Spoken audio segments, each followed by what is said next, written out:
Hello and welcome to another episode of Kuma's Kitchen. I'm about to eat pizza with a spoon. Pizza with a spoon. That's because this is my newest concoction. I got the idea actually because Domino's Pizza in Japan, I don't think they're making this anywhere else, but here in Japan they're making now a pizza rice bowl. What a great idea. I love it. Domino's here is actually really good. It's surprisingly great pizzas. Nice, the hand-thrown crust and all. I haven't tried one of the rice bowls yet, but I thought, I gotta make that. So this is what I've got here. This is a pizza rice bowl. So we've got like a pizza topping on top. Underneath is the rice, but it's done like a butter rice with a bit of cheese in there too, because you know how much I love cheese. So you dig down in here. Oh, and that's browned a bit nicely because it was in the oven. So here you got the rice in there. You got the pasta sauce. I got a little bit of salami, some olives, some capers, mozzarella cheese on top. Oh yeah. All right. Yeah. That is really good. That's delicious. That's fantastic. I think that's better than pizza with regular dough. Oh. Let's go in the kitchen and make some right now.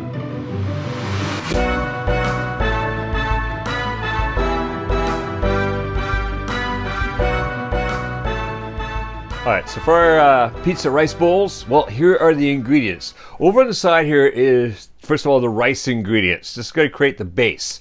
So what we've got for the rice ingredients, I've got a 1/4 teaspoon of salt, 1/4 teaspoon of pepper, a 1/4 cup of butter.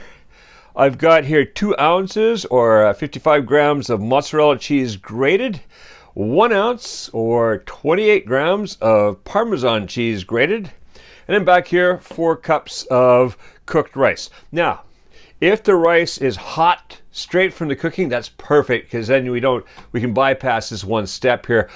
This is not. It's been sitting for a while. It's cooled down. This is from our lunch, so that's going to have to be warmed up a bit.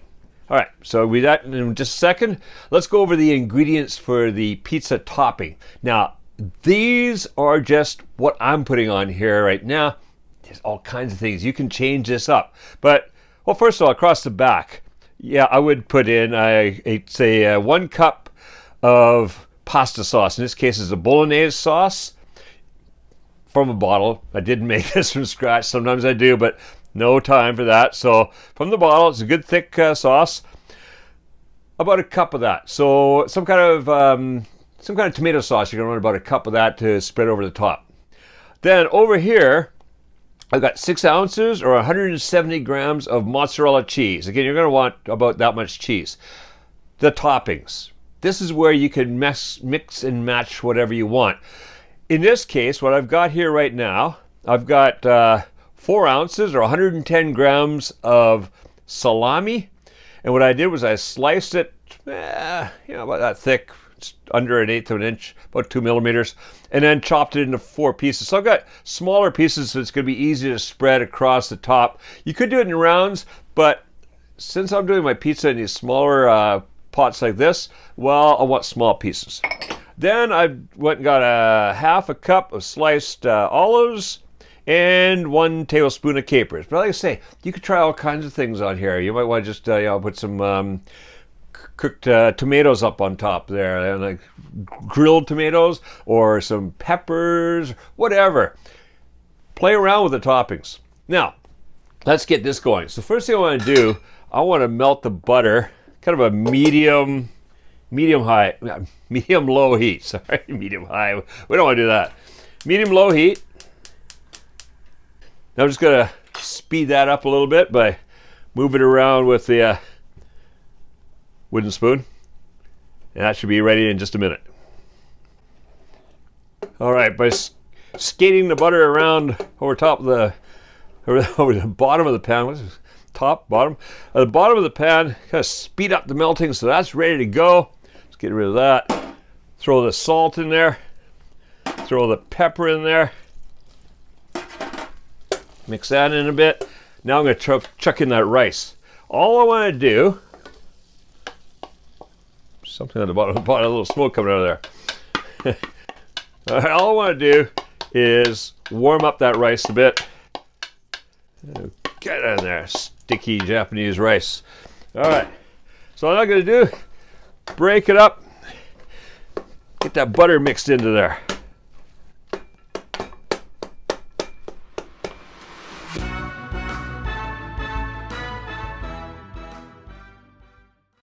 All right, that's looking good. We got a little bit of butter rice happening. So, in goes the mozzarella cheese. In goes the Parmesan. We're going to mix that around a bit.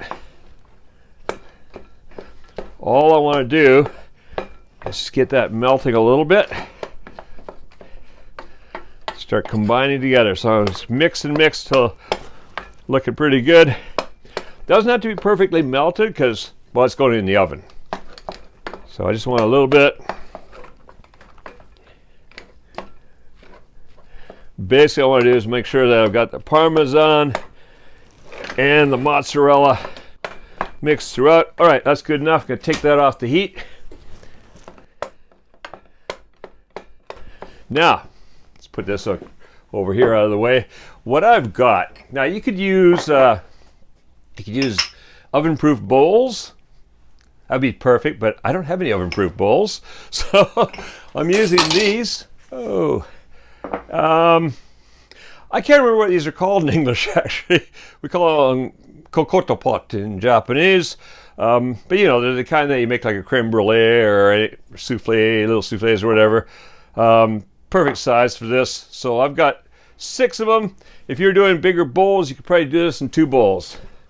So now what I want to do is, grab that smaller spoon over here too. I want to just kind of divvy this up amongst, that might have been a bit much in that one. I'm going to divvy this up amongst these here and get that nice and even in the bottom. Okay, that's about evenly divided amongst these. So what I'm doing now is I'm just pressing the rice, cheese, butter mixture down flat in the pots.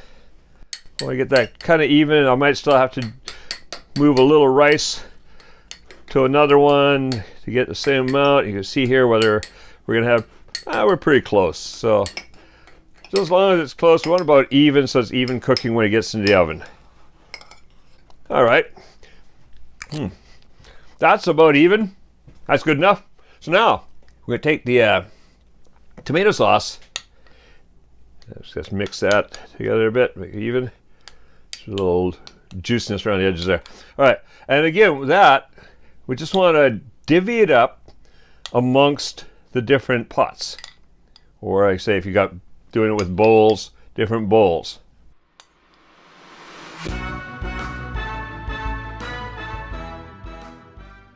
All right, that looks about even. Again, just gonna spread that out across the top, just like as though you were making a pizza.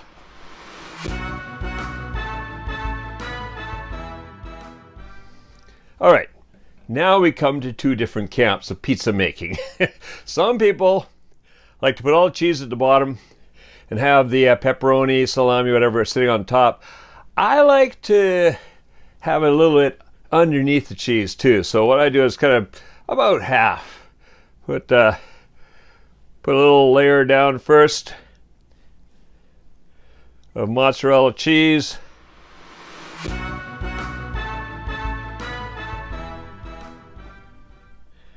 And then sprinkle the pieces of, sprinkle or lay out nicely little pieces of salami. So let's get those all laid out across there.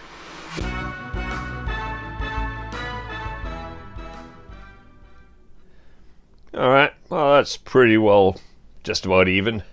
A piece over there. All right, so we got the salami spread across there. Same thing with the olives.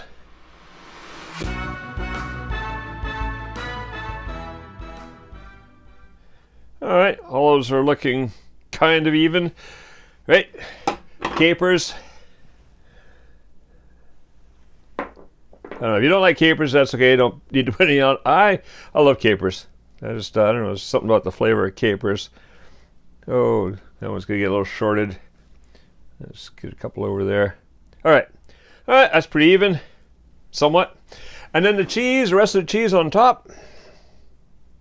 Just a little bit of that on top of there.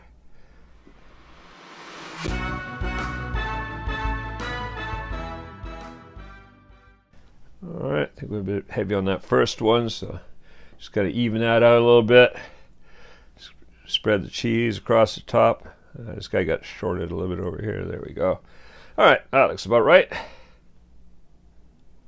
Now, these are going to go in the oven over there at 425 degrees Fahrenheit or 220 degrees Celsius. I'm going to brown them up a little bit on top, get that cheese bubbling. Can I get a little bit of just about a little crisp happening to that rice underneath with the cheese in it. So that's why I want a good hot heat. Gonna do that for about 20 minutes.